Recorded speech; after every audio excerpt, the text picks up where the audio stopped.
Welcome to this week's Parent Parsha series, Parshat Teitzei.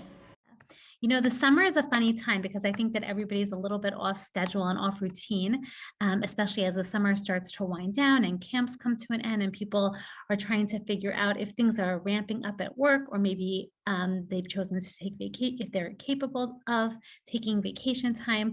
And so they actually have more time on their hands, but their routine is a little bit off. And I think that when that happens, it's okay to actually just acknowledge our routine is off, our schedule is off, and at the same time, try to figure out ways to keep with some amount of flexibility on the one hand for the things that are important to us, but at the same time allowing it to look a little bit different.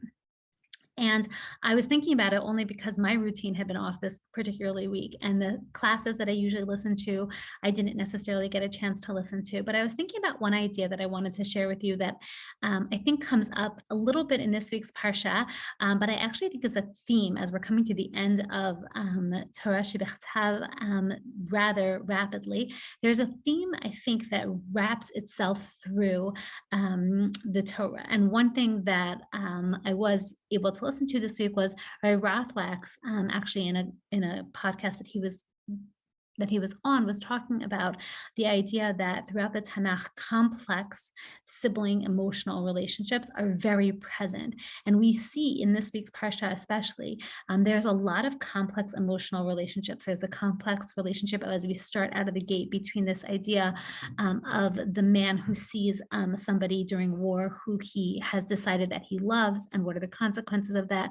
We talk about the man who has two wives and he loves one and does not feel connected to another one. It's the Isha Ahuva and the Isha Snu'ah.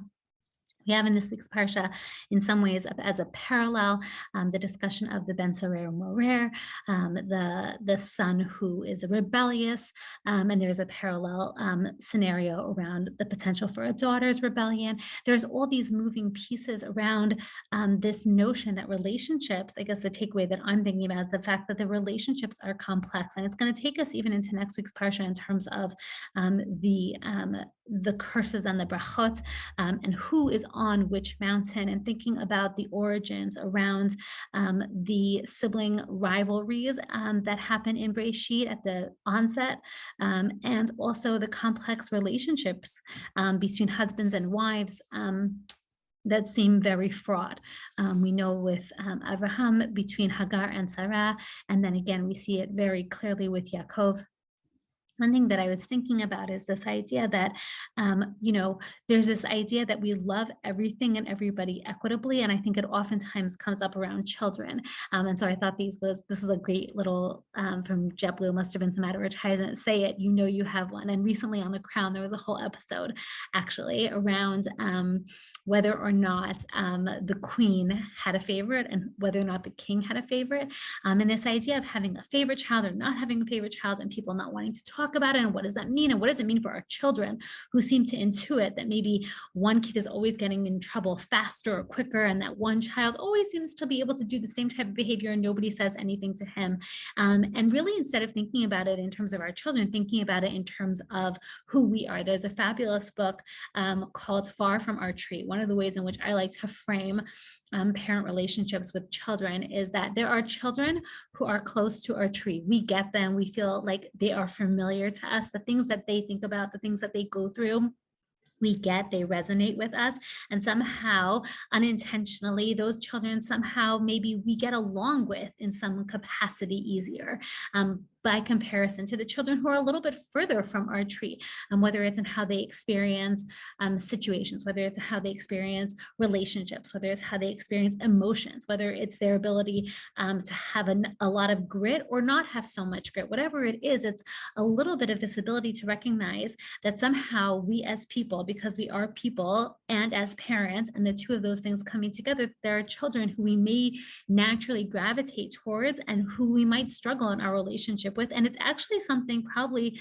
that causes a lot of agmat nefesh for us as parents. And it causes us like a sense of like, oh, that doesn't feel good. And so in some ways, it's almost like a place to bury it, right? Like, of course, I don't feel that way. I think in some ways, our ability to recognize that we have some children that we feel like it's easier to parent or it's easier to connect to, and children who we feel like it's harder to connect to or harder to parent, our ability to recognize it is not a flaw in our parenting, but it actually allows us to be more aware of what's happening when we're parenting those children, and to actually hold ourselves maybe a little bit more accountable, or to push ourselves to be able to be that parent that actually leans in when that kid feels like they're being a little hard and you want to call in that reinforcement, or you want to maybe get a little more frustrated. That ability to recognize, oh yeah, some of this is my own stuff, or I really want this relationship with my child to be a little bit different. What do I need to do? What kind of parent do I need to be that's different for this child? I think about it from this notion, like really this idea of like chinuch al pi darko. It's not just about sending your child to a different school. It's also about how do I need to parent this child so that I can connect to them, so that I can be more patient with them, so I can be more loving with them. What do I need to learn about myself? And what do I have to learn about my child in order to be able to connect with them in a much more rich, meaningful way?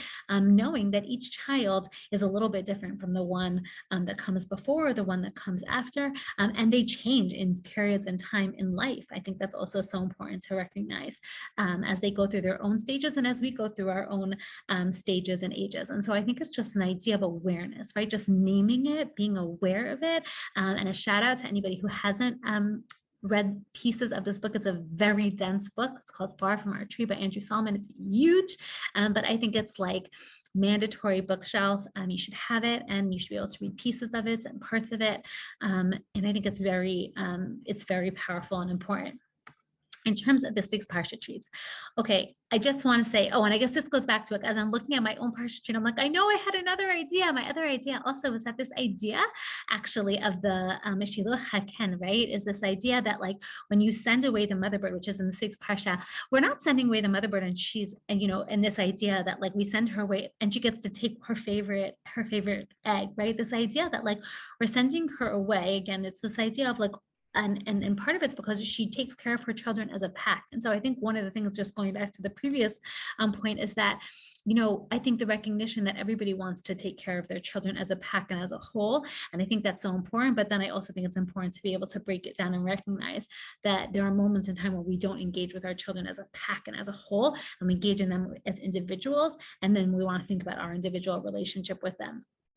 As we like kind of dig into the next couple parshiot, I was struggling, gotta be honest.